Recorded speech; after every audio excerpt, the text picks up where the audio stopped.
फिर से ले आने वाला प्रभु यीशु मसीह की आदिभूत नाम में सब बहुत लोगों में से देता हूँ। मैंने कई बार बताया हुआ एक बात है कि दो दोस्त लोग एक यात्रा में गए। एक जगह पर गया तो एक अजीब का बोर्ड दिखाई दिया। वो बोर्ड भी लिखा था ये उड़ाने वाला भी रोएगा, जो ना उड़ाएगा वो भी रोएगा। तो एक ने बोला, अभी उसने देखा उसके नीचे, वो बोर्ड के नीचे अच्छा घोड़ा घोड़ा पत्थर पड़ा था। एक ने बोला ये यात्रा में बोझ रहेगा क्यों चलेगा है? उसने नहीं लिया। दूसरे ने बोला यार कुछ भी हो कम से कम 2-3 थैली में डाले थे। अच्छा घोड़ा घोड़ा दिखता है, जरूर बहुत सुंदर है, 2-3 थैली में डाल देता है ना, वही सहेलेंगे। अभी ये यात्रा वापस आने वाला यात्रा नहीं था। तो जब अपने घर पहुंचने के बाद में घर के लोग इन्होंने यात्रा में क्या क्या लेकर आया और देखने के लिए जब इकट्ठा हुआ तो इन्होंने कई चीज़ मार्केट में परचेज किया था। सब थैली से बाहर निकालते निकालते देखा तो घोड़ा चमक रहा है। देखा तो जिसने 3 पत्थर लिया था वो बड़ा मोती बन गया, बहुत मूल्यवान मोती बन गया, हीरा बन गया। तो ये देखते ही अरे उसके सामने बाकी चीज तो कुछ भी नहीं। ये देखते ही वो रोने लगा है, अरे मैं तो ये फालतू चीज को थैली में डाला, ये पूरा ये थैली भर करके मैं ले लिया तो मैं कितना करोड़पति बन गया था है। तो दूसरा बोलता है मैं तो एक भी नहीं उड़ाया, मुझे एक भी उड़ाने का मौका नहीं मिला, वो भी रोने लगा। देखा दोनों रोया है ना। आज मैं आपको बताना चाहता हूँ, हम संगति का गौरव लोगों को सिखाता है, लेकिन ये संगति नष्ट करने वाला एक दिन रोएगा है। परंतु उनको अभी जीवन संगति में आने वाला भी रोएगा, क्योंकि हाँ जैसे चाहिए ऐसे नहीं आया है ना। जैसे चाहिए ऐसे नहीं आया तो उसने भी खो दिया। प्रियो, हमारा जीवन में हम प्रभु में आने के बाद में हर एक बातों का एक क्लियर व्यवस्था है। हमारा परमेश्वर व्यवस्था का परमेश्वर है, इसलिए व्यवस्था तोड़ेगा तो बड़ा नुकसान हो जाएगा। हर एक बातें हमें इसलिए वचन के आधार लेकर के चलना चाहिए। और हमारे में प्रभु में आने के बाद अनंतता का वो दर्शन अगर नहीं है तो फिर हमारा जीवन में कोई फायदा नहीं है ना। इस छोटा सा जीवन के बारे में सोचते रहेगा तो ये आत्मिक दौड़ कभी भी सही रीति में नहीं दौड़ पाएगा। तो प्रभु में आने के बाद, प्रभु में विराट पाने के बाद, जैसा पड़ोसियों उसका दूसरा अध्याय का 6-7 वचन में, पड़ोसियों उसका दूसरा अध्याय 6 और 7 वचन, जैसे तुमने मसीह को प्रभु करके ग्रहण कर लिया है वैसे ही उसी में चलते रहो। देखो तूने क्या बोल के ग्रहण किया? प्रभु करके ग्रहण किया। इसका मतलब क्या है कि प्रभु को प्रभु करके ग्रहण करने के बाद में शुरुआत के दिनों में लोगों का बड़ा उत्साह रहता, हर बात में प्रभु को महिमा देना, प्रभु की इच्छा में बना रहना, उसके लिए बहुत उत्साही रहता। तो प्रभु का वचन कहता है तुम जो प्रभु को ग्रहण किया ना प्रभु मानकर, तुम्हें उसी में चलते रहो और उसी में जड़ पकड़ते, उसी में मतलब मसीह में जड़ पकड़कर और बढ़ते जाओ। देखा अब इसका मतलब क्या है कि जड़ पकड़ने के लिए टाइम लगता, तो धीरे धीरे होता है।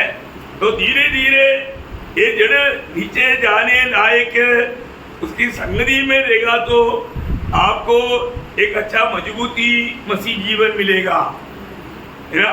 मतलब प्रभु की संगति की गौरव, वो संगति में कभी लापरवाही होने नहीं देना, उसमें जड़ पकड़कर और जैसे तुम सिखाए गए, ऐसे तुम्हें सिखाए गए वैसे विश्वास में दृढ़ होते जाओ। देखा क्या होते जाना? विश्वास में दृढ़ होते जाना और अधिक अधिक धन्यवाद करते रहो। धन्यवाद करते रहो। प्रियो, हमारे जीवन में मसीह लोगों को मिला हुआ आने के लिए कितना बड़ी बात है ना। हमारा कोई खोज नहीं, प्रभु ने हमें ढूंढ कराया, प्रभु ने हमको बचाया, इतना बड़ा दया मिला, इतना बड़ा अनुग्रह मिला, हम प्रभु को हर बात में कितना धन्यवाद देना चाहिए।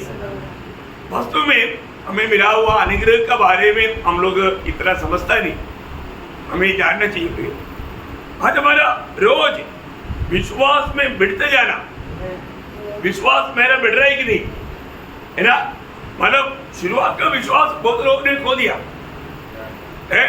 शुरुआत में बहुत अच्छा विश्वास था और वो विश्वास अभी नष्ट हो गया। ऐसा होगा तो क्या खतरनाक है वो, है ना? जब इब्रानियों 3 अध्याय का 14 वचन, इब्रानियों 3 का 14, क्योंकि हम उसी के भागीदार हुए हैं, यदि हम अपने प्रथम भरोसे पर अंत तक दृढ़ता से स्थिर रहे। देखा, हमारा पहला विश्वास में अंत तक बना रहेगा, तभी हमें मसीह में भागे हैं। अभी ये बात को परखना चाहिए ना, ये बात को परखना चाहिए। मतलब हमारा जीवन में मैं विश्वास में आने के बाद आज मेरा वो विश्वास में ढीला हुआ क्या, कमजोर हुआ क्या, या मैं और भी मजबूत विश्वास में, पक्का विश्वास में मैं बढ़ते जा रहा है क्या, है ना? यो आज बहुत लोग छोटी छोटी बातों में डगमगाया जाता, क्योंकि वो विश्वास में मजबूत नहीं। विश्वास में मजबूत होना, हमें अपने आप को परखना चाहिए। इसलिए दूसरा कोरिन्थियों 13:5 में लिखा ना, तो अपने आप को परखो कि विश्वास में हो कि नहीं, है ना? विश्वास में हो कि नहीं, हो परखना चाहिए। प्रयोग परखेगा तो मालूम पड़ेगा मैं विश्वास में है कि नहीं, विश्वास की यात्रा कर रहा है कि नहीं। क्योंकि अगर विश्वास में कमजोरी आ गया तो वही इब्रानियों 10 अध्याय का 39 आपको याद है क्या बोलता? हम हटने वाले नहीं, नाश हो जाए, नाश होने वाले लोगों के साथ हम नहीं, पर विश्वास करने वाले हैं, विश्वास करने वाला है, प्राणों को बचाए, प्राणों को बचाए। प्रयोग हम अपनी प्राणों को रोज बचाते हुए विश्वास में आगे बढ़ने वाला है। ये बात हमें सिद्ध करते जाना है ना? सुंदर जीवन प्रभु ने हमें दिया प्रयोग, है ना? और एक आपको मालूम है प्रभु ने दिया हुआ सबसे पहला दान विश्वास में आए हुए लोगों को, पहले दिया हुआ दान क्या है? पवित्र आत्मा। दूसरा दान क्या है? दूसरा दान क्या है? दूसरा दान अच्छी तरह सुनना, दूसरा दान है एक सच्चा मंडली। क्या है? एक सच्चा मंडली। प्रभु का मंडली मिलते बिना आप आत्मीय जीवन में बढ़ नहीं सकता। ठीक है, आत्मीय की संगति बराबर बढ़ने के लिए हमें क्या चाहिए? सच्चा मंडली चाहिए, सत्य वचन सिखाने वाला मंडली, है ना? अगर वो मिल गया, वो परमेश्वर की ओर से हमारे लिए दूसरा दान है, और उनके ओर से हमें दान है। नासिक मंडली के लोग कितना भाग्यवान लोग हैं, उन्हें प्रभु का सत्य वचन सीखने का मौका मिला। मैं आपको बताना चाहता हूँ प्रियो, हम लोग उसके प्रति प्रभु से कितना आभारी होना है। यहाँ पर जीवन जल का कोई कमी नहीं, जीवन की रोटी का कोई कमी नहीं, हर प्रकार, है ना? मतलब एक बात है प्रियो, मंडली जीवन में आने के बाद में हम लोग इतना सावधान रहना चाहिए, है ना? मंडली जीवन में आने के बाद में हरेक लोग एक दूसरे को जानना, और इतना ही नहीं, एक दूसरे के लिए प्रोत्साहन बनना। मंडली जीवन में आए हुए हरेक लोग उसका अपना काम के बारे में जानना चाहिए। नहीं जाना, सही प्रकार का जीवन नहीं बिताया, हाँ मैं पढ़ना मंडली का एक सदस्य हूँ बोल करके चलने से कोई फायदा नहीं, है ना? शरीर का अंग में हरेक अंगों को उसका अलग अलग काम है, हमारे काम में निभाता है कि नहीं, ये बात को भी हरेक बहुत लोग जानना चाहिए। तो मैं प्रभु को धन्यवाद देता हूँ। आत्मीय जीवन में हमको बराबर हर बात में प्रभु हमें सिखाता है ना? प्रभु का हमारे प्रति कितना प्यार है। प्रभु हमें नहीं ये बातें समझाएगा तो हम कैसे समझता, लेकिन प्रभु हमें हर बात समझाता है। आपको मालूम है, प्रार्थना तक पाप बन जाएगा तो प्रार्थना कैसे करेगा?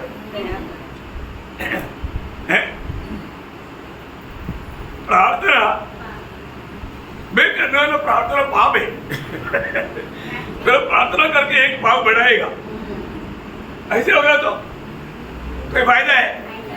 नहीं, फिर कोई फायदा नहीं। परंतु आज जाने अनजाने कई लोगों का प्रार्थना पाप है, वो पाप में गिना जाता। देखो आपने आपने वो वजन पढ़ा है, आपको याद होगा 109 का 7 वजन का भी पाठ, वहां पर दावीद प्रभु से कहता है और उसकी प्रार्थना पाप गिनी जाए। देखा, उसकी प्रार्थना पाप गिनी जाए। तो एक बात तो जानना, दुष्ट की प्रार्थना, दुष्ट भी कभी कभी प्रार्थना करता है? दुष्ट भी जरूरत आने पर प्रार्थना करता है, और जो प्रार्थना पाप गिने जाए, दावीद प्रभु को बोलता है वो प्रार्थना पाप गिने जाए। प्रियो, आज जो लोग, आपको मालूम है कई लोगों का प्रार्थना प्रभु सुनता ही नहीं, सुनेगा नहीं। किसका नहीं सुनेगा? हाँ, मतलब पापियों का प्रार्थना प्रभु नहीं सुनता। और भी कोई है जो मन में अनर्थ की बात सोचता है, हाँ, अनर्थ की बात सोचता तो प्रभु नहीं सुनता। और भी हम लोगों को यादाइश अच्छा है, तो यादाइश करेगा तो आप बोल सकता है कई बार, है ना। नीति वजन उसका 28 का 9 वजन, नीति वजन उसका 28 का 9 वजन। जो अपना पाठ व्यवस्था सुनने से मोड़ लेता है, उसकी प्रार्थना घृणित है। हाँ, प्रभु को उनकी प्रार्थना घृणित है। इसका मतलब क्या है प्रियो? प्रभु को वचन आने के समय में हम कौन सा दिल से सुनता है, अगर उसमें लापरवाही भी किया, उसका प्रार्थना प्रभु बिल्कुल प्रभु को घृणा है, क्योंकि ये वचन प्रभु का वचन है, सत्य वचन है। ये वचन प्रभु हमें सुनाता है, उसको हमें कितना ध्यान दर करके सुनना, और हमें जो कहता है वो बात को इतना डरते और कांपते हुए मानना, कोई हल्की बात नहीं है ना। आज भी वचन सुनने के समय में कई लोगों को वो डर नहीं, डर करके नहीं है, हमें प्रभु का वचन कितना डरते हुए कांपते हुए सुन करके अमल करना चाहिए। जब फिलिपियों 2 अध्याय का 12 वचन में, फिलिपियों उसका 2 अध्याय का 12 वचन, मेरे प्रियो, जिस प्रकार तुम सदा से आज्ञा मानते आए हो, आज्ञा सदा मानने वाला, कहीं को नहीं मानता, उनके लिए नहीं, ये मानने वालों के लिए बोल रहे हैं।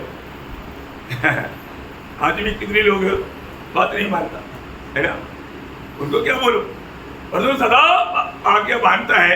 वैसे ही अभी न केवल मेरे साथ रहते हुए, पर विशेष करके अब मेरे दूर रहने पर भी डरते और कांपते हुए अपने अपने उद्धार का कार्य पूरा करते जाओ। अपने अपने उद्धार का कार्य पूरा करते जाओ। कैसे करना? डरते और कांपते हुए। देखा, बहुत लोग इसके बारे में तो एक सही अर्थ नहीं बताता। हमें उद्धार पाने के लिए काम करना चाहिए, ये वचन ऐसे नहीं बोलता। ये वचन किस उद्धार के बारे में बोलता?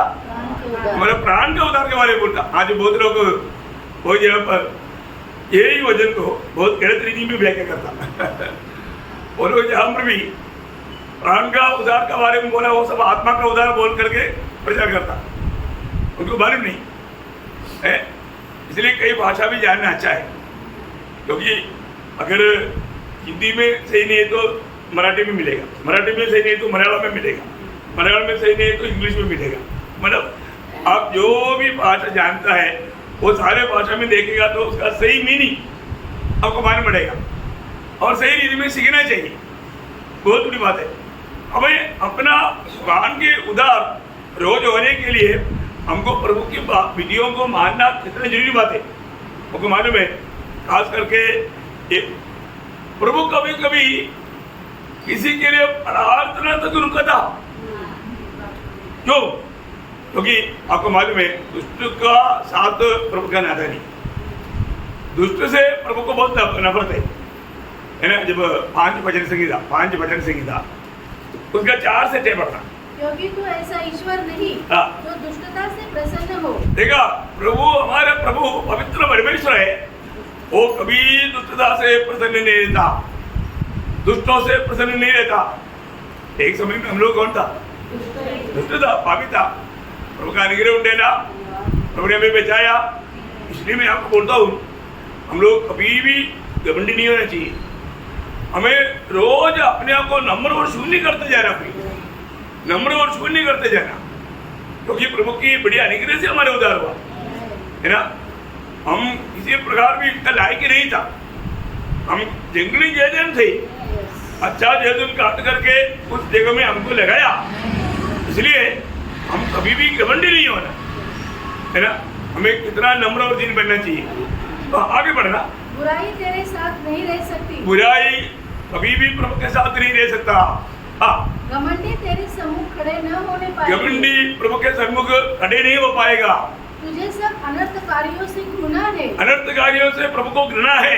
तू उनको जो झूठ बोलते हैं हाँ। नष्ट करेगा, नष्ट करेगा, झूठ बोलने वालों को नष्ट करेगा। ओ इसका भयंकर चेतावनी है ना प्रियो। प्रभु में आने के बाद में आज भी कितने लोग उनका स्वभाव बदला नहीं। हमारा जीवन में हम मसीह की स्वभाव में बढ़ते जाना है, एक सच्चा भक्त बनते जाना प्रिय। जरूर हमारे में जब भजन टीवी दर्पण के सामने देखेगा तो रोज हमारे को करेक्ट करने वाला बहुत बात मिलेगा। जैसे आपका प्रकाश बढ़ते जाएगा वैसे अपना कमी भी आपको दिखते जाएगा, लेकिन प्रभु के उस रोशनी में आना चाहिए। प्रभु का ज्योति में ही हम वो बात को देख पाएगा। तो इसलिए रोज हमें मन करने की जरूरत है, मरने की जरूरत है, कई बात निकाल कर फेंकने की जरूरत है।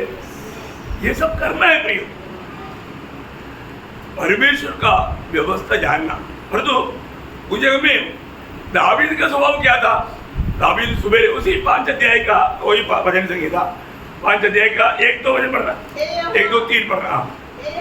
मेरे वचनों पर कान लगा, हाँ, मेरे कहराने की ओर ध्यान लगा। देखा, मेरी कहराना या मेरा प्रार्थना की ओर कान लगाओ। हाँ, हे मेरे राजा, हाँ, हे मेरे परमेश्वर, हाँ, मेरी दुहाई पर ध्यान दे, हाँ, क्योंकि मैं तुझसे प्रार्थना करता हूँ। देखा, ओ दावीद उसका प्रार्थना कैसे था आगे? हे यहोवा, हाँ, भोर को मेरी वाणी तुझे देखा, सुनाई भोर को उड़ करके देखा, भोर को मेरी वाणी तुझे सुनाई देगी। हाँ, मैं भोर को प्रार्थना करके हाँ, तेरी बाट जोऊंगा। देखा, मतलब भोर को उड़ करके प्रभु की बाट जोते हुए प्रार्थना में लेकर रहने वाला एक दावीद कितना अच्छा लगता।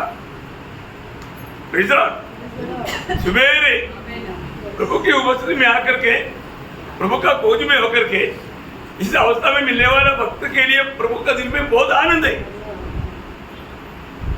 भोर को, सुबह, अर्ली मॉर्निंग इसका 7 बजे पढ़ना। परंतु मैं तो तेरी अपार करुणा के कारण हाँ, तेरे भवन में आऊंगा। हाँ, मैं तेरा भय मानकर तेरे पवित्र मंदिर की ओर दंडवत करूंगा। देखा, वे तेरी आराधना कैसे करेगा? मेरा भय मानते हुए। प्रियो, हम जब भी प्रभु की उपस्थिति में आता है तो सचमुच में हमारा प्रभु का सही ज्ञान में सही आदर करते हुए हम प्रभु की उपस्थिति में आता है कि नहीं?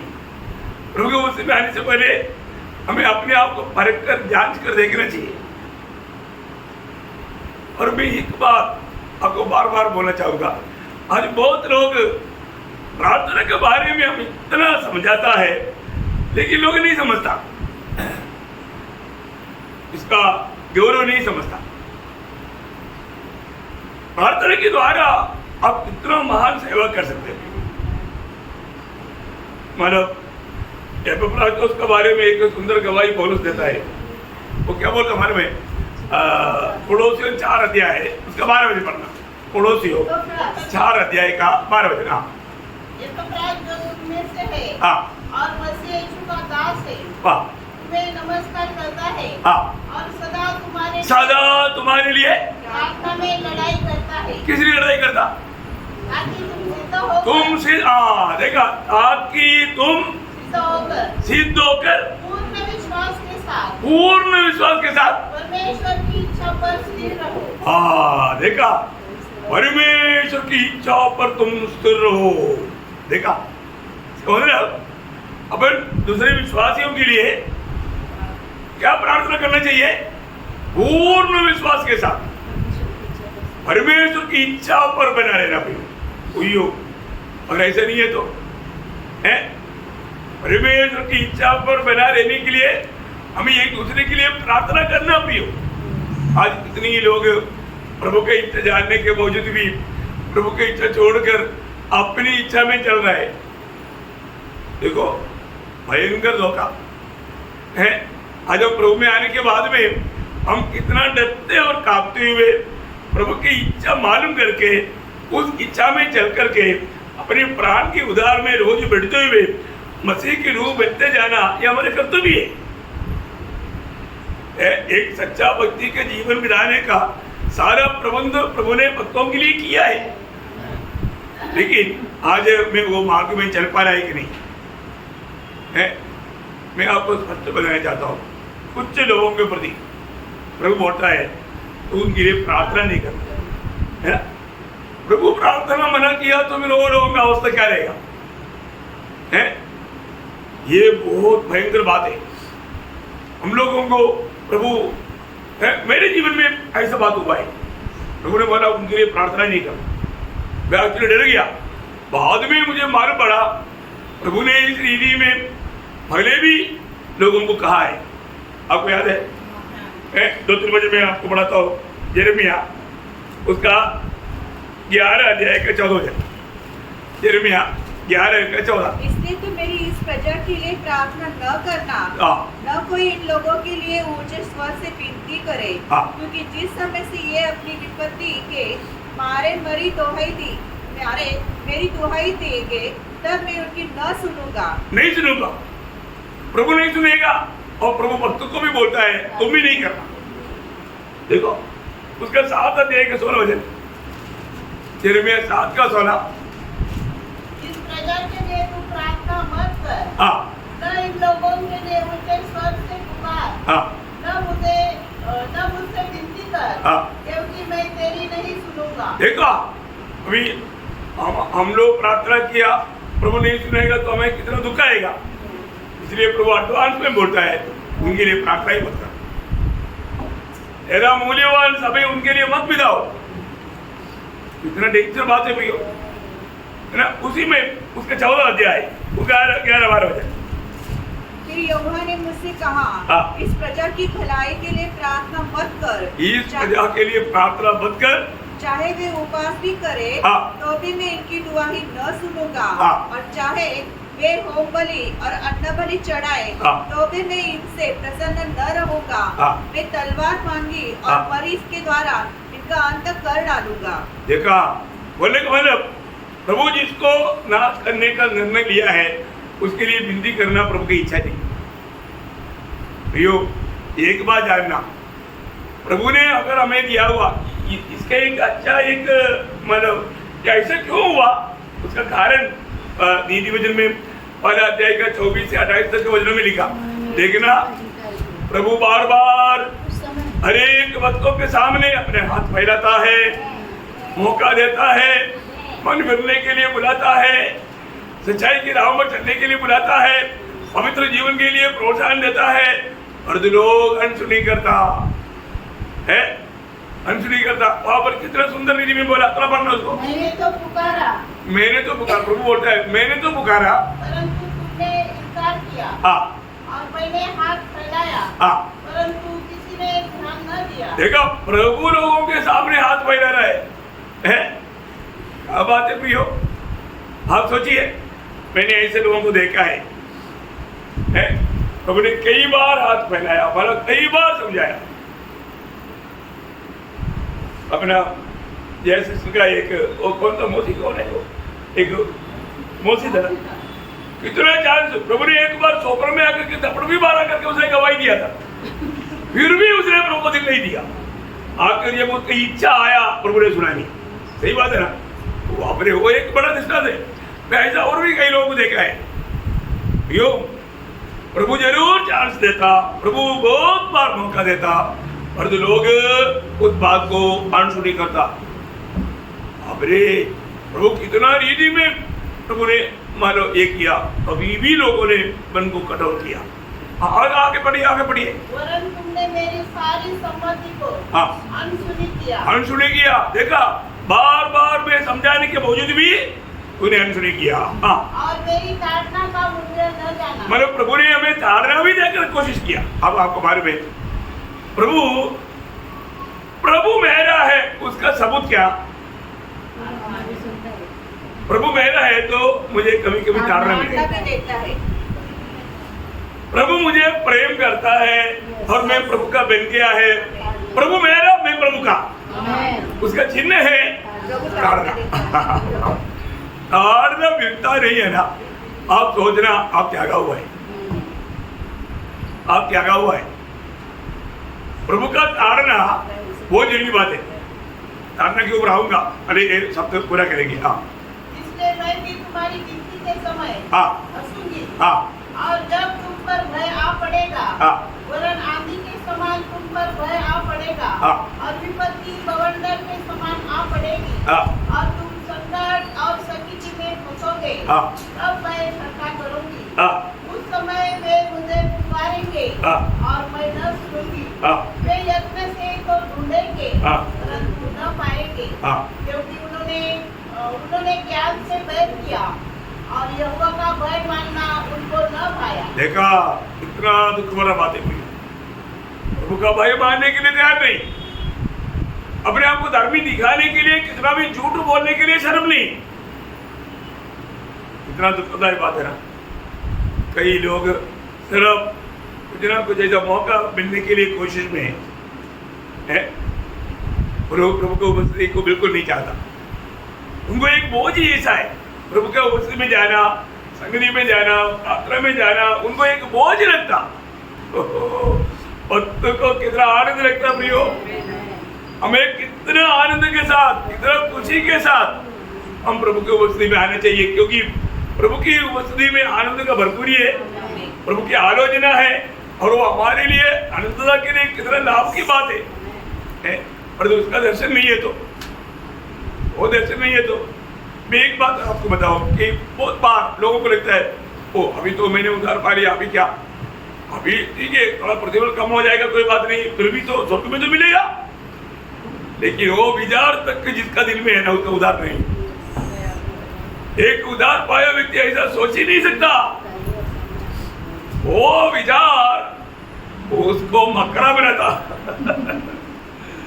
उसको आलसी बनाता। वो एक सच्चा भक्त का दिल नहीं है। वो जब यशायाह 57 अध्याय का 15 वचन, यशायाह 57 का 15, क्योंकि जो महान और क्योंकि जो महान और उत्तम हाँ। और सदैव स्थिर रहता हाँ। और जिसका नाम पवित्र है वो कहता है हाँ। मैं ऊंचे पर और पवित्र स्थान में निवास करता हूँ हाँ। और उसके संग भी रहता हूँ, और उसके संगी भी रहता हूँ जो खेदित और नम्र है। हाँ, खेदित और नम्र है। प्रियो, आज बहुत लोगों के साथ प्रभु नहीं रह पाता, क्योंकि उनको खेदित दिल नहीं, नम्र नहीं, खेदित दिल नहीं, नम्र नहीं। इतना भयंकर बात है ना। अपने जीवन में स्वर्ग का दृष्टि में हमारा अवस्था क्या? आपको मालूम है प्रभु अपने लोगों को हमेशा एक मांग करता क्या मांग करता मालूम है? दूसरा इतिहास उसका 7 अध्याय उसका 14 वचन, दूसरा इतिहास 7 अध्याय उसका 14 वचन। तब यदि मेरी प्रजा के लोग हाँ, जो मेरे कहलाते हैं हाँ, दीन होकर प्रार्थना करे और मेरे दर्शन की खोजी होकर हाँ। अपनी बुरी चाल से फिरे, देखा, मेरी दर्शन की खोजी होकर के अपनी बुरी चाल से फिरे तो मैं स्वर्ग में से सुनकर हाँ। उनका पाप क्षमा करूंगा हाँ। और उनके देश को जो का त्यों कर दूंगा। क्या बात है, क्या कितना सुंदर वायदा है ना। हमारा व्यक्तिगत जीवन के लिए, पारिवारिक जीवन के लिए, देश के लिए, सब ये व्यवस्था बहुत इंपॉर्टेंट है। जो मेरा कहलाने वाला मेरे लोग है ना, प्रभु की उपस्थिति में रोज नम्र बनना भी। नम्रता का अर्थ क्या है? हाँ, आज्ञा मानना, प्रभु की बातों को मानना, नो कंप्लेंट। एक कंप्लेंट नहीं थी जीवन न। कई लोग अच्छा बात भी बोलेगा तो कंप्लेंट करेगा, वो भी नम्र नहीं, घमंड हो। हमारे जीवन में ऐसा नहीं होना चाहिए। एक सच्चा प्रभु के साथ का नाता ना होने के कारण, संगति ना होने के कारण, एक सच्चा भक्त का दिल में प्रभु का संगति का तड़प रहता प्रियो है।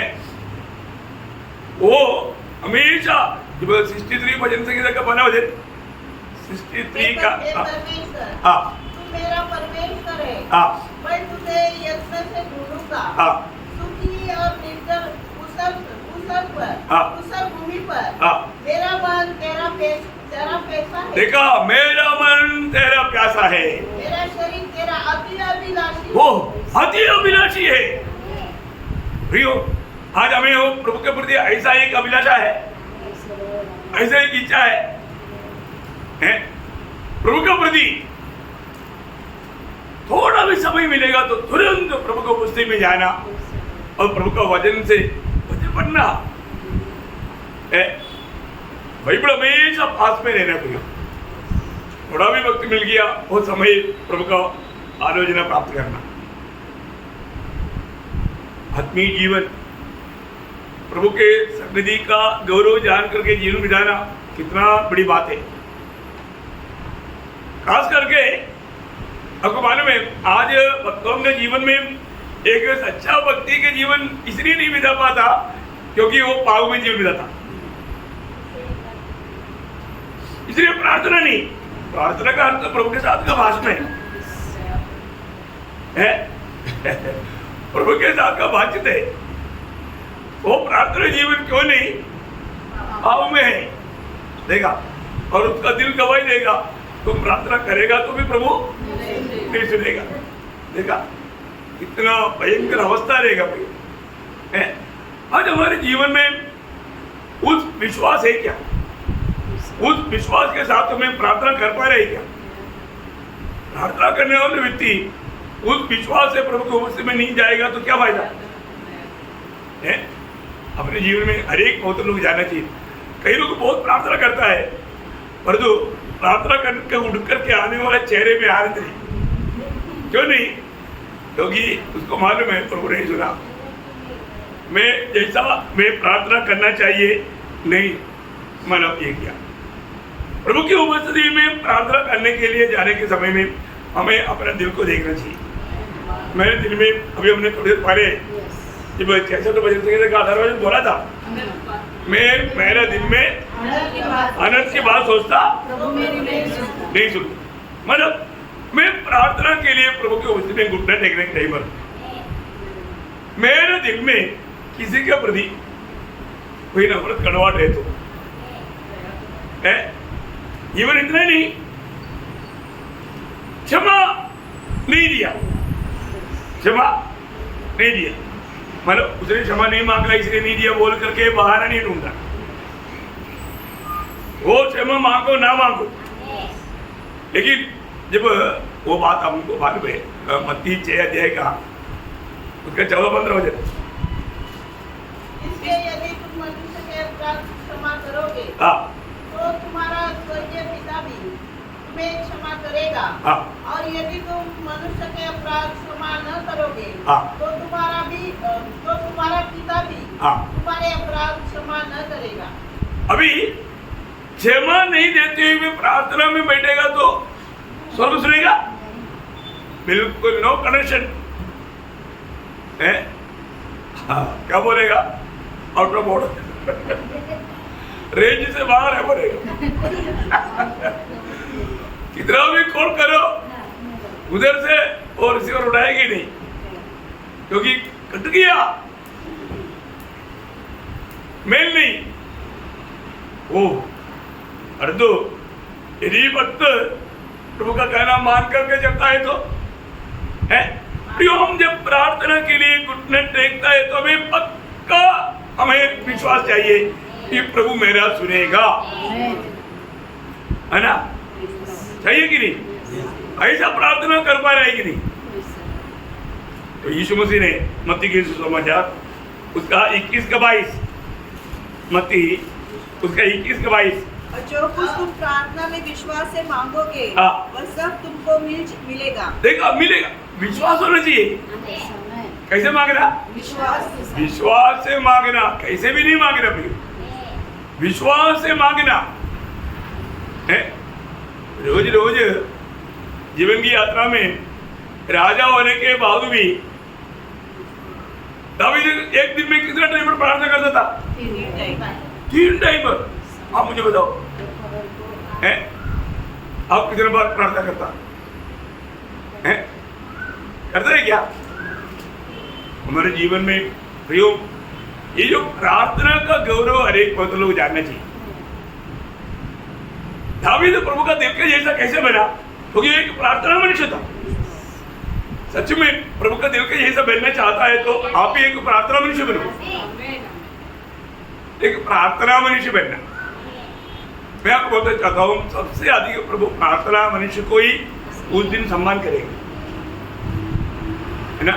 दावीद की गवाही आपको मालूम है ना? भजन संगीता 55 का 17 वचन। सांझ को, हाँ, भोर को, हाँ, दोपहर को, हाँ। तीनों पहर में दुहाई दूंगा। देखा, तीनों पहर को मैं दुहाई दूंगा।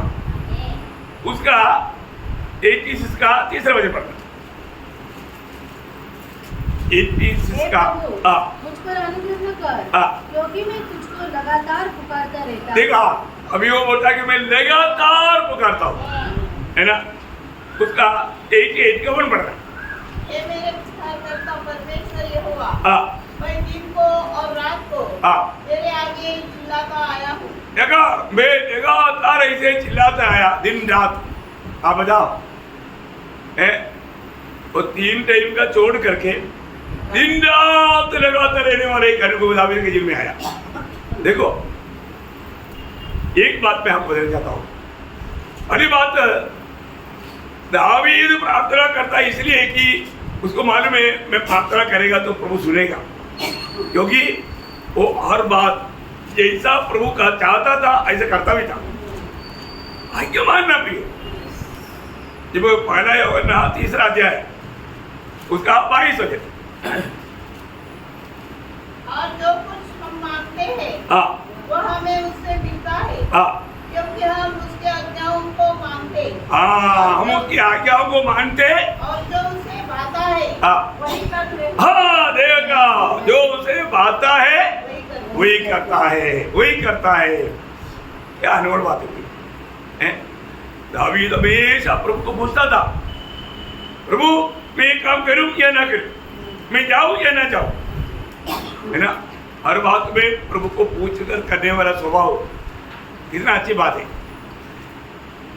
ये जो प्रार्थना करने वाले लोगों का, मैं आपको बताया, प्रार्थना करने वाले लोगों को प्रभु जैसा चाहता है ऐसे किसी को भी नहीं। उसका एक बड़ा दृष्टांत है दानिएल और नहमिया। इन लोगों का ये किताब दोनों आप पढ़कर ध्यान करना बहुत अच्छा है। प्रार्थना जीवन की एक अच्छा हमारा आपको नमूना मिलने के लिए बहुत बड़ी बात है। नहमिया का किताब और दानिएल का किताब। अभी आपको मालूम है दानिएल की प्रार्थना और नहमिया की प्रार्थना में सच में बहुत बातें हैं, जबकि हमें एक सच्चा प्रार्थना जीवन में सीखना चाहिए। दानिएल की प्रार्थना में ये तो बड़ा खूबी क्या है ना, वो प्रार्थना जब करता है ना, अपनी गिरती अपना मतलब उसका खुद का एक्चुअली नहीं है, लेकिन इस्राएल राष्ट्र का गिरती को भी वो अपने ऊपर लेता। वो है सच में मंदिर से प्रार्थना का एक बड़ा गौरव। मैंने वो प्रार्थना से बहुत कुछ बात सीखा। बहुत बात पढ़ना चाहिए। मैं कम शब्द में कुछ वचन पढ़ाऊंगा। जब दानिएल 9 अध्याय, आप लोग ये अध्याय को घर में जा करके बार बार पढ़ना है। मतलब उसका 9 अध्याय का 4 से 6 मैंने अपने परमेश्वर यहोवा से हाँ। इस प्रकार प्रार्थना की, इस प्रकार प्रार्थना की और पाप का अंगीकार किया। पाप का अंगीकार किया।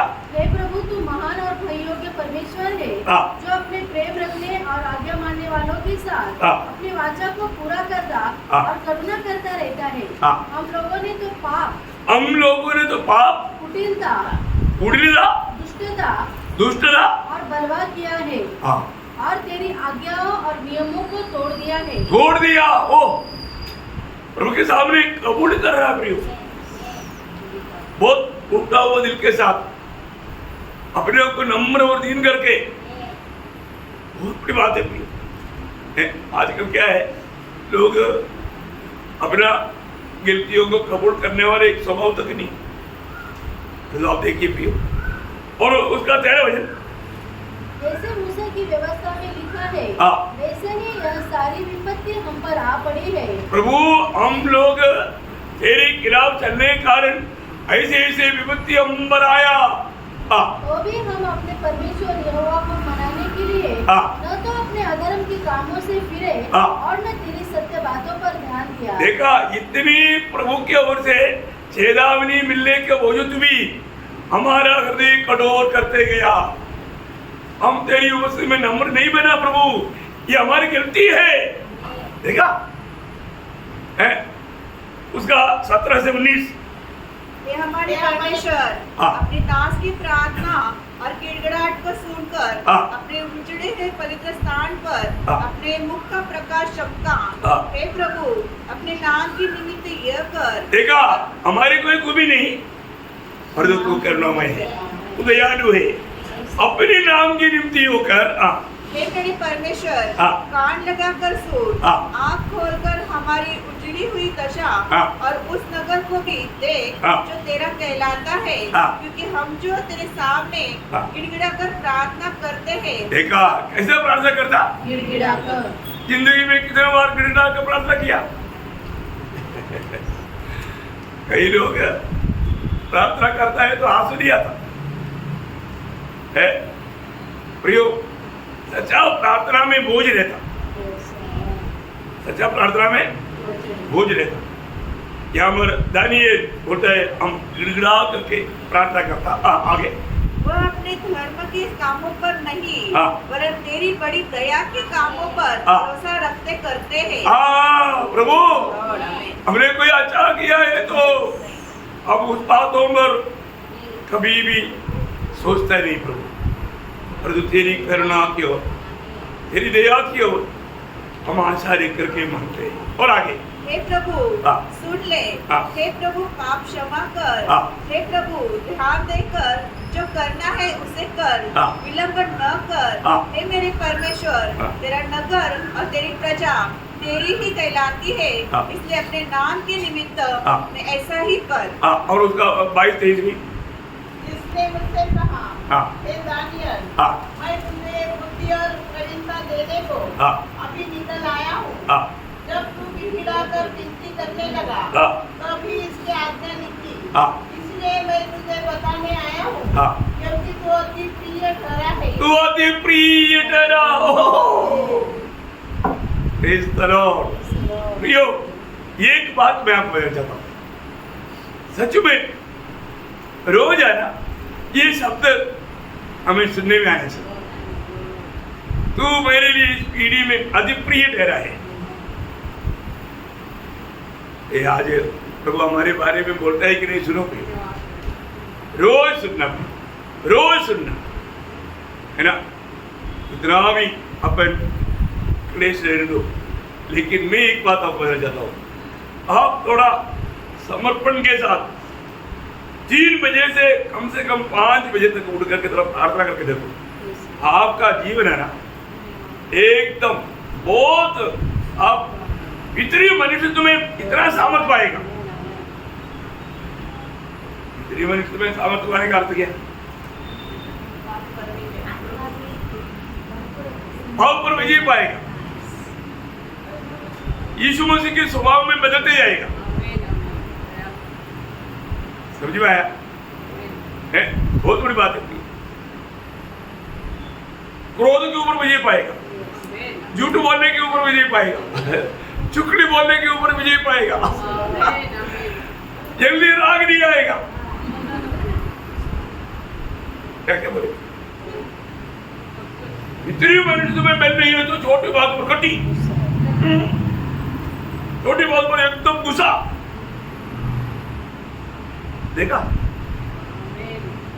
इतनी मनुष्य में कमजोर है, फूला है, अंदर कुछ भी नहीं, खोखला है।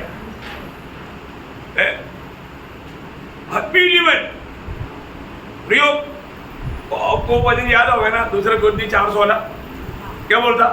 यद्यपि हमारा देखो शरीर मनुष्य को- सच्चा प्रार्थना मनुष्य के अनुभव ये रहेगा।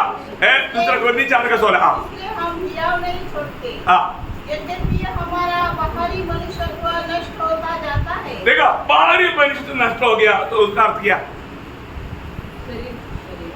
बाहर का मनुष्य तो नष्ट हो गया, बाहर का मनुष्य तो नष्ट हो गया, उसका अर्थ क्या है? वो पुराना आदमी स्वभाव नष्ट हो गया। क्या नष्ट हो गया? वो आदमी स्वभाव। इसे आपको बोला, मारपीट करने वाला, झगड़ा करने वाला, बात नहीं मानने वाला है, आगे ना मानने वाला, घमंड, वो है बाहर का मनुष्य। खत्म हो गया, अच्छा हो गया। अंदर का मनुष्य दिन प्रतिदिन, दिन प्रतिदिन, देखा, दिन प्रतिदिन नया बनते जा रहा है कि नहीं? बोलेगा तो शांत हो गया। पहला ऐसा नहीं, एक तो उल्टा बात नहीं करता, झूठ बात नहीं बोलता, भला स्वभाव सब बदल गया। हाँ, एक सच्चा भक्त का स्वभाव आया, यीशु मसीह की स्वभाव उसमें आया। वो है रोज रोज एक सच्चा भक्त के जीवन में होना चाहिए। देखा है, अभी दानिएल प्रभु के लिए अति प्रिय बना। प्रभु ने हमें भी बुलाया, हमें भी बोला, अति प्रिय नहीं तो भी प्रिय तो बनो। अति प्रिय नहीं तो भी प्रिय तो बनो। प्रभु को बेटा है, पोता नहीं। प्रभु को बेटा है, प्रिय बेटा है, अति प्रिय बेटा भी है। हमको प्रभु ने कम से कम प्रिय बनने के लिए बोला। प्रिय बनने के लिए क्या होना पड़ेगा ना? एफेसियों 5:12 का 12 वचन। इसलिए प्रिय बालकों के समान हाँ, परमेश्वर का अनुकरण करो। देखा, किसका अनुकरण? परमेश्वर का अनुकरण करो, है ना प्रियो? हमें प्रभु यीशु मसीह की अनुकरण करना है। उसने हमें एक आदर्श देकर गया है। इतनी बड़ी बात है ना? उस आदर्श में क्या क्या बात है? पहला पत्रोस 2 अध्याय उसका 21, 22, 23 हो जाए। और तुम इसी के लिए बुलाए भी गए हो। देखा, अभी हम इसी के लिए बुलाया गया प्रियो। अभी भी कितने लोगों ने जाना है? हम उसी के लिए बुलाया गया। क्योंकि मसीह भी तुम्हारे लिए दुख उठाकर तुम्हें एक आदर्श दे गया है। दुख उड़ाने वाला बात मत बोलना, है ना? दुख उड़ाने वाला बात बोल गया तो असली बात जानेगा मैं कौन हूँ।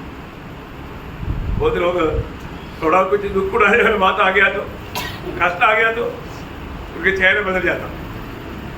दुख उड़ाने के लिए मेरे को क्यों बोलता, उनको क्यों नहीं बोलता? कई लोगों से अनुभव हुआ। देखा प्रियो, प्रभु के लिए दुख उड़ाने का मौका मिल गया तो नष्ट नहीं करना। प्रभु के लिए दुख उड़ाने का मौका मिल गया तो कभी भी नष्ट नहीं करना प्रियो। आप उसका योग्य जाना, इसलिए आपको प्रभु मौका दे रहा है। सबको नहीं मौका देता, सबको ये मौका नहीं देता। इसलिए देखो, आपको मालूम है ना, मतलब दावीद ने प्रभु में होकर के प्रभु के खातिर कितना दुख सहा। ये दुख सहने के बाद में प्रभु मेरे को इतना दुख दिया, मेरे को बहुत नुकसान हुआ, ऐसे बोला नहीं। आपको मालूम है 119 भजन संगीता दावीद ने रचा है। दावीद उस भजन संगीता में उसका 71 भजन में क्या बोला मालूम है? मुझे जो दुख हुआ और मेरे लिए भलाई हुआ है। हाँ, देखा, मेरा जीवन में जितना भी दुख हुआ वो मेरे लिए भलाई हुआ, जिससे मैं तेरी विधियों को सीख सकूं। देखा, प्रभु का विधियों को सीख पाया। प्रियो, मैं आपको बताना चाहता हूँ, अगर आप ये दुख के मार्ग को छोड़ देगा, आपको मालूम है हमेशा हमारे पास एक चुनौती है। आत्मा बोलता है ये दुख के मार्ग में जाओ, शरीर बोलता है नको, मेरे को त्रास ना दो। देखा, शरीर क्या बोलता, मेरे को तकलीफ नको, तकलीफ ना दो। आत्मा बोलता है तकलीफ दे दो। हम किसका बात सुनता, हम मध्य में खड़ा है स्वयं, हम बोलते हैं चलो शरीर के साथ हो जाता। हम अधिक समय किसके साथ होता, हमारे चुनौती हमेशा शरीर के साथ है। आत्मा की बातों पर अब जाता ही सूली लेकर के चलना, नहीं मेरे से नहीं होगा। शरीर जो बोला उसका, शरीर बोला नहीं लेना, सूली नहीं लेना। देखा कितना भयंकर बात है। हम लोग आज रोज हमारे जीवन में चुनौती आता है तो हम क्या चुनता है भाई, है कष्ट को चुनता है क्या? कष्ट, निंदा, बदनामी आने वाला। पत्रोस जब बोलते हैं, मतलब पत्रोस 4 अध्याय, अभी आपने वो दूसरा अध्याय का पूरा नहीं पढ़ा, लेकिन ये भी इस संदर्भ में उसका 4 चल हो जाए। जैसे जैसे मसीह के दुखों में सहभागी होते हो, आनंद करो। ऐसा कैसा वो आनंद करो करके पत्रोस आप बोल सकता है, मैं तो नहीं बोल सकता, है ना? हमारा कहना ऐसा है, क्यों करना है? जिससे उसकी महिमा के प्रकट होते समय भी तुम आनंदित और मगन हो। फिर यदि मसीह के नाम के लिए तुम्हारी निंदा की जाती है, यदि मसीह की नाम के लिए तुम्हारा निंदा की जाती है, तो तुम धन्य हो, क्योंकि महिमा का आत्मा जो परमेश्वर का आत्मा है उस पर छाया करता है। ओ कितना बड़ी बात है। मैं एक बात आपको बोलना चाहता हूँ, हमारे प्रभु का सामर्थ्य अनुभव करना है तो हमें कष्ट के मार्ग में चलना होगा। हमारे में कौन है, उसका सामर्थ्य कितना बड़ा है, ये जाना कभी क्यों नहीं जाना मालूम है? अभी तक प्रभु दिखाया हुआ जीवन का मार्ग में चला नहीं। वो जीवन के मार्ग में चलना, इसका अनुभव पौलुस बहुत अच्छा जी में बोलता है, आपको याद होगा 2 कोरिन्थी उसका 4 अध्याय का 7 मुझे पढ़ा। परंतु हमारे पास वह धन मिट्टी के बर्तनों में रखा है। कौन सा धन? मिट्टी के बर्तनों में कौन सा धन देगा? पवित्र आत्मा। हमारे शरीर क्या है? मिट्टी का बर्तन है। मिट्टी का बर्तन है, या पवित्र आत्मा का रहने का स्थान है, मंदिर है। आगे कैसे सामर्थ्य? असीम सामर्थ्य। प्रियो, हम लोग है ना, हम लोग कई बार ये बात को नहीं समझा। हमारे में रहने वाला वो मतलब पवित्र आत्मा का सामर्थ्य कितना बड़ा है, असीम सामर्थ्य भी। यो मेरे को बल नहीं, मेरे को सामर्थ्य नहीं, मेरे से नहीं होगा, ऐसे कभी नहीं सोचना। हमारा बलहीनता में प्रभु अपना बल दे करके हमें पार कराता, और ऐसे समय में हम प्रभु को अधिक महिमा दे पाएगा। ये तो मसीह जीवन का एक बड़ा खूबी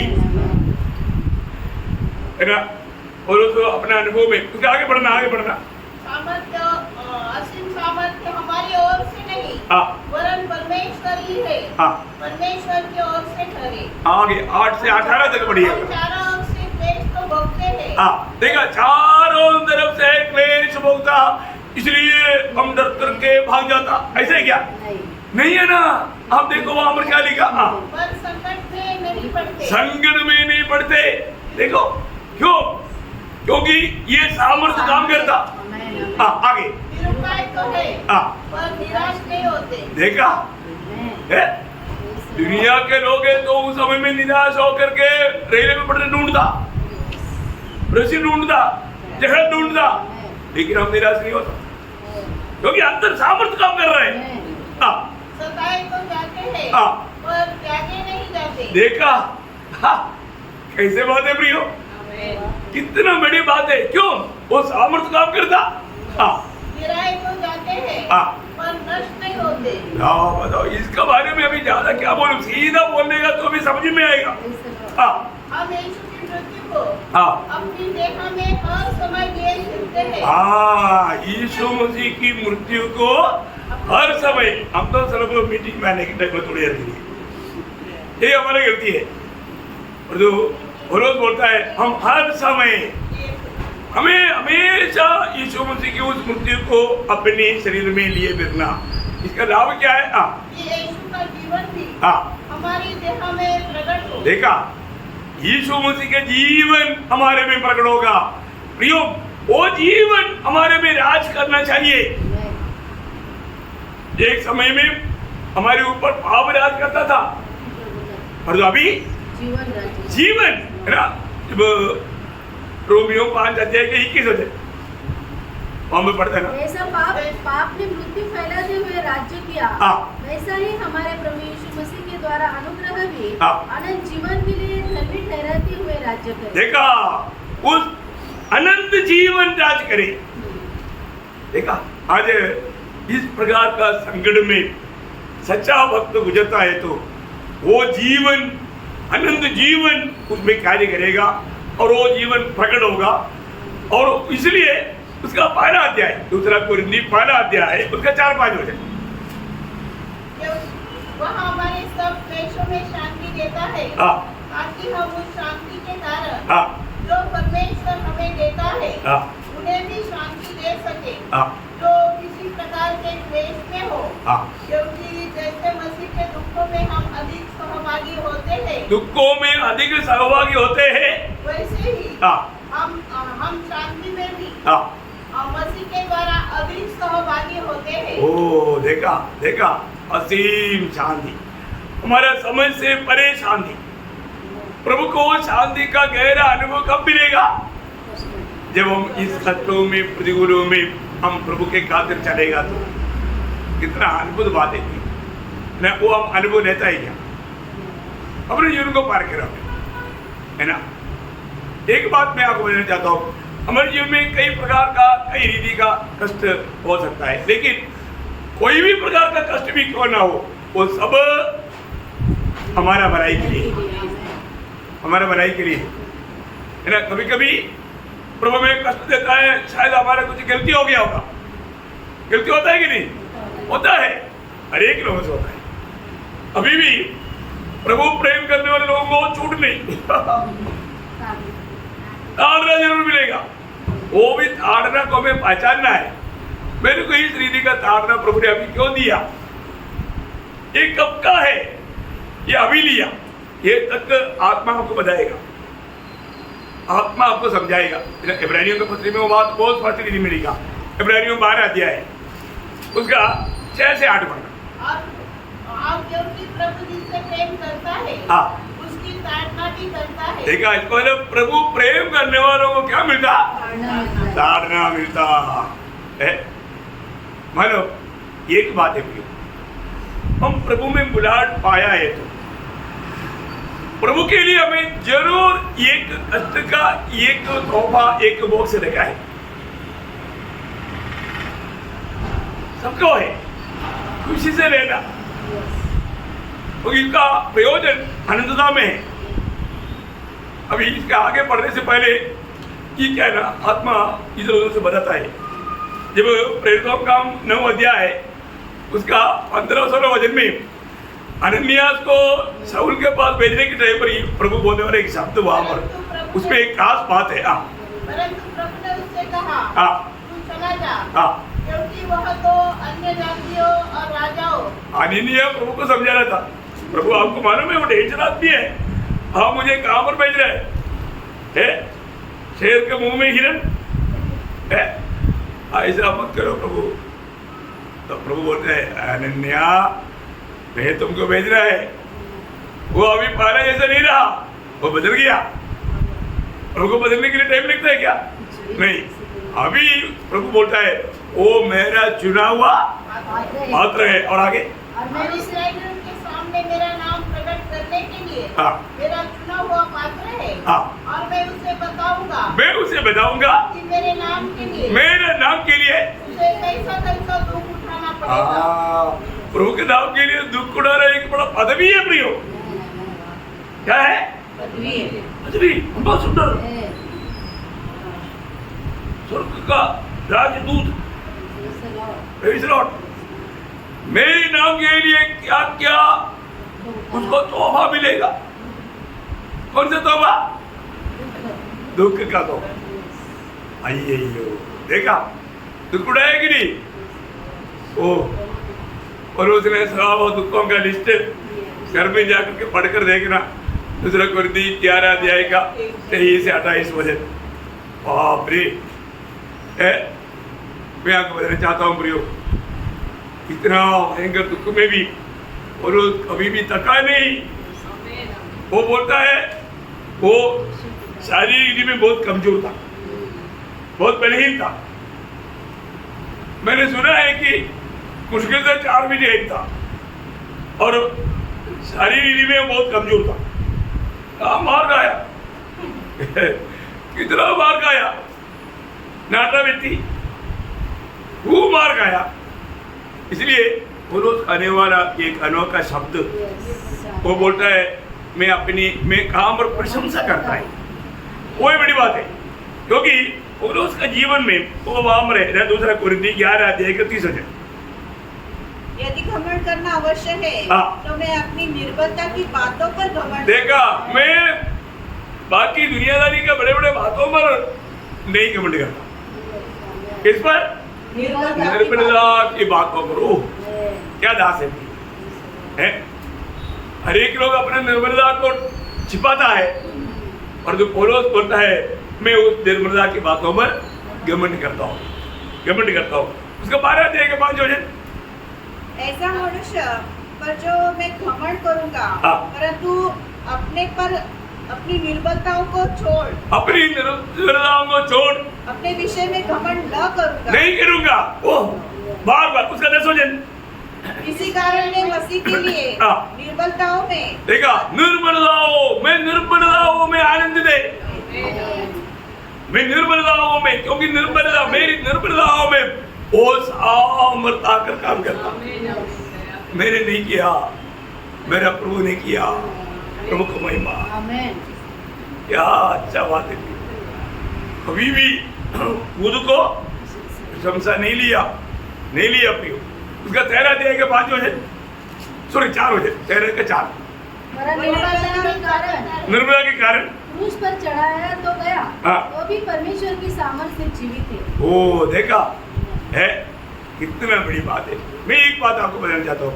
आज हमारे जीवन में हम प्रभु में आने के बाद में आज हम किस बात में हम घमंड करता है ना? वो बोलता है मैं अपनी निर्बलताओं में। एक जगह पर वो बोलता है मेरा घमंड और किसी बात पर नहीं, क्रूस पर, है ना? जब गलातियों 6 का 14 में।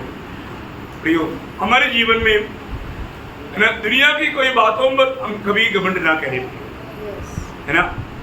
उस सूली पर, है ना, उस प्रभु में, हमारी निर्बलताओं में हमें बेल देख करके चलाने वाला प्रभु को। इसलिए जब भी हमारे जीवन में कोई भी प्रकार का कष्ट भी आता है तो दुखी नहीं होना। प्रभु मुझे और लोगों से बढ़कर प्यार करता है, और लोगों से बढ़कर। नीति वचन में एक सुंदर शब्द है, नीति वचन 3 अध्याय उसका 11-12 वचन। नीति वचन 3 अध्याय का 11-12। मेरे पुत्र यहोवा की शिक्षा से मुंह न मोड़ना, और जब वह तुझे डांटे तब बुरा नहीं मानना, क्योंकि यहोवा जिससे प्रेम रखता है, देखा, यहोवा जिससे प्रेम रखता है उसको डांटता है, जैसे कि बाप उस बेटे को जिसे वह अधिक चाहता है। तो वो प्रयोग वाला बहुत बड़ी बात है ना? आज हमारे जीवन में ऐसे कोई धारणा का कोई बात होता है तो जरूर हम प्रभु से कभी नाराज नहीं होना। प्रभु से आज बहुत लोग प्रभु से भी नाराज है। कितना भयंकर बात है ना? हमारे प्रभु हमारे साथ जो भी करता है प्रियो, उसके एक ही लक्ष्य भलाई है। आपको मालूम है आजकल माँ बाप लोग बच्चों को इतना भी गलती होगा तो भी चटी नहीं मारता। वो प्रेम है क्या? नहीं, प्रेम नहीं, वो प्रेम नहीं। प्रभु का वचन कहता है बच्चों को छड़ी देना मारना जरूरी है। एक बच्चा है बोल करके उसको छड़ी नहीं मारेगा तो वो बिगड़ जाएगा। वो एक शब्द मैं आपको आपका ध्यान के लिए पढ़ाना चाहूंगा। वही नीति वचन उसका 13 अध्याय का 24 वचन।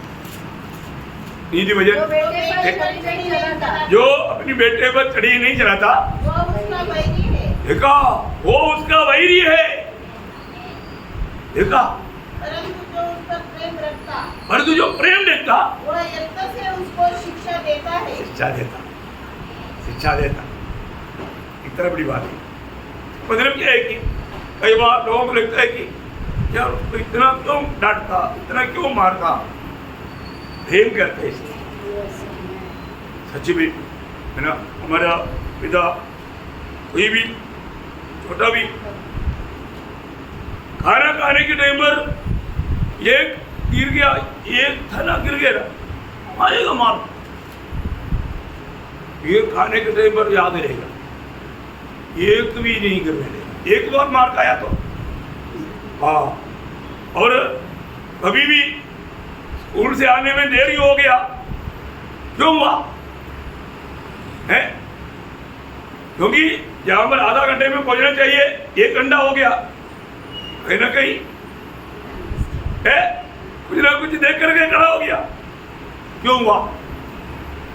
झूठ बोल दिया, ऐसे हाथ बांधवाएगा और देगा। ऐसा भी नहीं, आजकल के बच्चे लोग डंडा हाथ में लिया तो घर में नहीं जाएगा और तो अपना जीवन कैसे नहीं था भाई है, कितना भी मारेगा हाँ उधर खड़ा होकर के मार खाएगा। अभी समझे आप, बहुत अच्छा हो गया। Praise Lord. और जो बार नहीं खाता स्ट्रिक्ट होना चाहिए भी। मैं इसलिए मंडली में भी थोड़ा स्ट्रिक्ट लाता हूँ, लेकिन लोग समझता नहीं। डिसिप्लिन जरूरी बात है, लेकिन आजकल का बच्चा लोग जैसे विश्वासी लोग भी है बिगड़ा हुआ एक पीढ़ी है। तो प्रयोग में एक बात आपको बताना चाहता हूँ, अपने जीवन में हमें एक सच्चा प्रभु के साथ का नाता मजबूत बनाओ, मजबूत बनाओ। प्रभु में जड़ पकड़ कर रखे, एक तो प्रभु के साथ एकदम मतलब जड़ कहाँ रहता, हाँ वो किसको बताता? गुप्त प्रार्थना, हाँ गुप्त संगति, ये तो प्रार्थना का बात है। आपका रहस्य प्रार्थना कितना श्रेष्ठ है उसका प्रतिफल है। वो 2-3 वचन भी जल्दी पढ़ के प्रतिक्रिया मत्ती 6 अध्याय आपको याद है ना, उसका 4 वचन, ताकि तेरा दान गुप्त रहे और तब तेरा पिता जो गुप्त में देखता है तुझे प्रतिफल देगा। देगा, प्रतिफल मिलना है तो गुप्त होना चाहिए। कैसे गुप्त? उसके 6 वचन, परंतु जब तू प्रार्थना करे तो अपनी कोठरी में जा और द्वार बंद करके अपने पिता से जो गुप्त में है प्रार्थना कर, तब तेरा पिता जो गुप्त में देखता है तुझे प्रतिफल देगा। प्रतिफल पाना है ना, हमारे लक्ष्य पूरा क्या है? प्रतिफल। मुआवजा प्रतिफल पाने केवल उनका लक्ष्य था ना, उनका 18 वचन दशा में तेरा पिता जो गुप्त में देखता है तुझे प्रतिफल देगा। देखा गुप्त बात, इसका मतलब क्या है ना, इसलिए आपको बोला आपका गुप्त प्रार्थना के ऊपर आपका आत्मिक जीवन है, प्रतिफल है। लोगों के सामने प्रकट करते हुए शो करते हुए चलने वाला हर एक बातों का प्रतिफल इधर ही हो गया। और जो गुप्त में, ऐसा गुप्त में सबके पिता उस दिन प्रतिफल देगा। Praise the Lord. तो मैं प्रभु को बहुत धन्यवाद देता हूँ मेरे छोटा सा जीवन में। आज मैं अब्बा पिता कहता है तो वो प्रभु हमें सुनता है कि नहीं, ये बात को हमें आचार्य में समझना चाहिए, है ना। हमें इतना हिम्मत होना चाहिए, हमें याद होना चाहिए। जब पहले होगा ना 5 अध्याय का 14 वचन, लॉर्ड जीसस और हमें सामने जो हिया होता है वह यह है, वो ये है कि यदि हम उसकी इच्छा के अनुसार कुछ मांगते हैं, यदि हम उसकी इच्छा के अनुसार कुछ मांगता है तो वह हमारी सुनता है, हमारा सुनता है। और एक वचन जल्दी, नीति वचन 15 का 8, उसका भी पाठ, लॉर्ड जीसस, नीति वचन 15 का 8 का भी बात। परंतु वह सीधे लोगों की प्रार्थना से प्रसन्न होता है। हाँ, सीधे लोगों की प्रार्थना से प्रसन्न होता प्रसन्न है। होता है। मतलब प्रभु में आने के बाद में टेढ़ा चाल नहीं चलना, सीधा चाल चलना। कितना अनुग्रह की बातें भी है, इसलिए अपने आप को परखना है। आज जब भी मैं प्रभु को बस्ती में प्रार्थना में आता है तो सच में प्रभु मेरा सुनता है कि नहीं, ये याब मेरे दिल में है कि नहीं, और मेरा प्रार्थना सुन करके प्रभु बहुतों को आशीष दे पा रहा है कि नहीं, मैं लोगों के लिए एक आशीष का पात्र बनकर जी पा रहा है कि नहीं, ये बात को हमें परखना चाहिए। हम एकदम आखिरी समय में प्रभु के आगमन में, प्रभु की उपस्थिति में खड़ा होना है, तो भी हमारे जीवन एक प्रार्थनामय जीवन होना चाहिए। प्रार्थना जीवन में कमी नहीं आने देना, गिरावट नहीं आने देना, सावधान रहना। प्रभु आपको वचनों के द्वारा बहुत आशीष दे, प्रभु को महिमा मिले। आमीन।